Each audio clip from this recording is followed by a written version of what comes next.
Trump's directives were supposed to offer relief. Most may not. To view the full article, click the first link in the description below. Payroll taxes. You would still owe your payroll taxes under the terms of the President's memorandum, and so would your employer, if you have one. What might change would be when some of the taxes for the period from September 1 to December 31 are due. If you are not self-employed, what usually happens is that your employer pays half of the 12.4% in Social Security payroll taxes that most people owe and then withholds the other half from your paycheck. For the 4 months that are now in question, the withholding of the employee's share 6.2% would stop, which means you would see more money in your paycheck. This would only be true, however, for people who earn under $4,000 every 2-week pay period, according to the memorandum, or about $104,000 a year.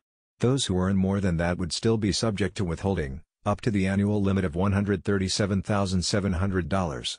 And because the cap is per individual and not per household, 2-income families who are well into the higher income tax brackets might have at least one working adult qualify.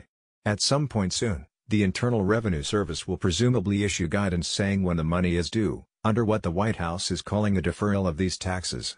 But the order also states that the Treasury Department shall explore avenues, including legislation, to eliminate the obligation to pay the taxes deferred. Such a measure would face long-shot odds.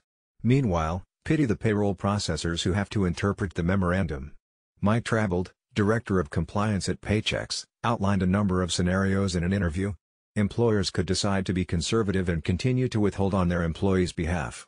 Or employers could stop withholding the money starting September 1, and let those workers deal with the consequences of potentially owing money later, assuming the taxes eventually come due.